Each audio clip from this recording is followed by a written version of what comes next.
before the video starts, I just want to say that I've already done this video before, and, you know, I'm just doing it again for the sake of, not views, I mean views too, but, for the sake of just entertainment. I want to entertain you guys, and I'm going to do the trilogy or something. Yeah, I'm going to do that, and yeah, let's just, do this. Let's just do this already. So we elect a monarch, obviously. Why else wouldn't they not elect the monarch? And then, Kaliningrad is seized over because Russia can't really do anything about it since they can't send anything. Because they're not going to send anything. So yeah, Poland has Kaliningrad now. How do they feel about that? Well, they kind of want to go to war with someone. And that someone is going to be Lithuania. Now, Lithuania, not really strong country. Now, before I do this, NATO, the EU, and the UN don't exist. And they never have. Let's just say the world has functioned perfectly fine without them. They are disbanded for the sake of this video. And then we have, Lithuania getting steamrolled because Poland is buffed for this video. And yeah, boom, Lithuania does not exist anymore. Yep, and Lithuania is gone. Get fucked. Now, I would definitely think they're gonna invade Belarus next, but I don't want them to. For the sake of this video, I do not want them to invade Belarus right now, because it's just bad. But they do want to invade Czechia and Slovakia. Just easier to say Czechoslovakia, I guess, but who wants to do that? You see Czechia and Slovakia get declared war on. Hungary joins on the side of Poland because they kind of like each other. Oh yeah, by the way, this is let's just say this timeline's morally without the Russian-Ukrainian aggression. Let's just say that didn't happen for this. Let's say it didn't happen. And this is gonna spark up a Central European war with Austria joining in on the blue side, and Germany also joining on the blue side. Now, this is not fair. I don't think this is not fair, but we have France joining in on the red side. And Germany, two-front war. Why would you do this? You've done this, like, a lot of times already. Like, come on, man. You can't be doing this. You can't be doing this. Now, Poland only declared war on Czechia and Slovakia only after the, we see that Lithuania got annexed. They didn't do it at the same time, obviously. But they are pushing into Czechia. Slovakia's capital is literally just captured that instantly.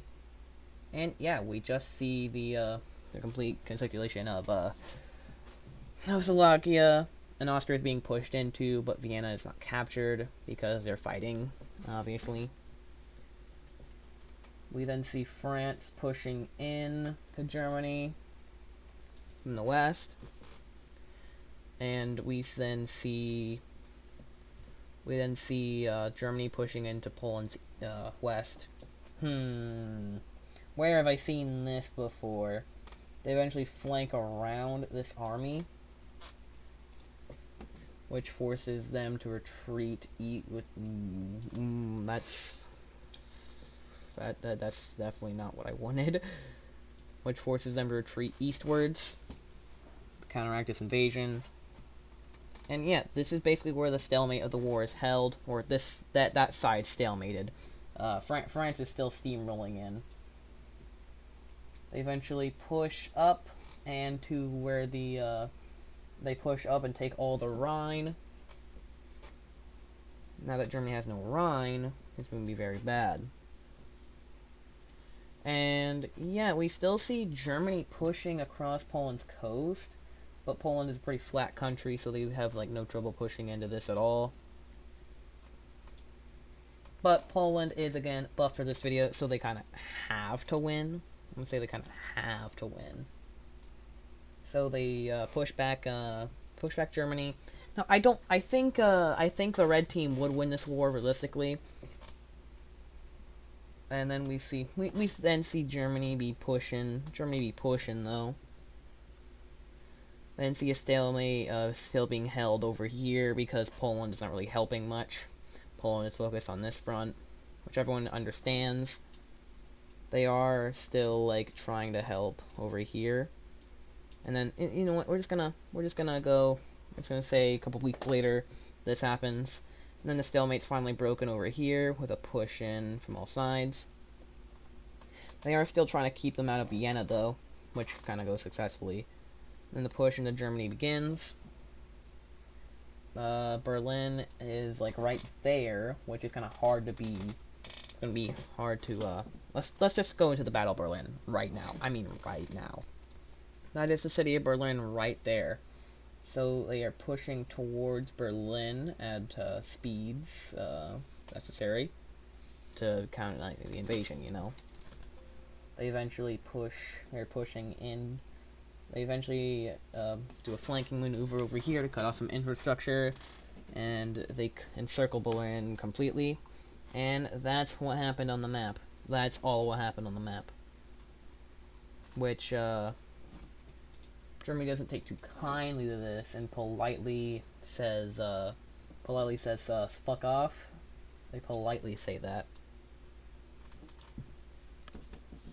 And you know, it's kind of right on the border. That's not exactly where it is, but shut up. It's right there for the sake of this video. They push up, get really close, but they're pushed back. That's the battle. That's what happened in the Battle of Berlin. Poland is eventually pushed back out of Berlin. And yeah, that was the Battle of Berlin. I will keep this red dot here, or yellow dot here. I'm sorry, I'm not colorblind, promise. To signalize that that's Berlin, because it will be used soon. Vienna is just captured after all of that. Vienna's captured, which, woo! Woo! Main victory, morale is up, woo! German morale is up as well, since they just kicked back the Berlin people. Spirited towards Prague, Prague's captured, and now morale is basically up. Up for the red team, so they start zooming in, trying to dodge the Alps, but let's just say they fall over to the red team anyway. Yeah, this is a long battle. Which, I don't want to make it too long. So I will cut this up into parts.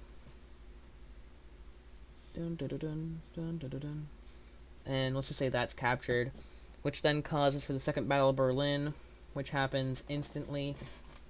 And then Berlin's taken. Now that Berlin's gone, we then see Bavaria start to rebel with some rebellious stuff over here, and then they're, you know, funded and eventually, you know, connected. With that, we see an encirclement of troops. We then see a spearhead being formed by them, and after that, we just see the surrender of Germany. So yeah, we see that France looks wonky, Bavaria's released, Austria gets a bite taken out of it, Poland gets a lot of land out of both, Czechia and Slovakia don't exist, Hungary gets some land, you know, some reasonable land, and now shares a border with their best friend. And that's really all I see for these guys for this episode. This is the first episode of What If Poland Had an Empire. So yeah, I will notify you guys in the next episode what's going to happen, where is it going to happen, and why is it going to happen. Okay, see you later.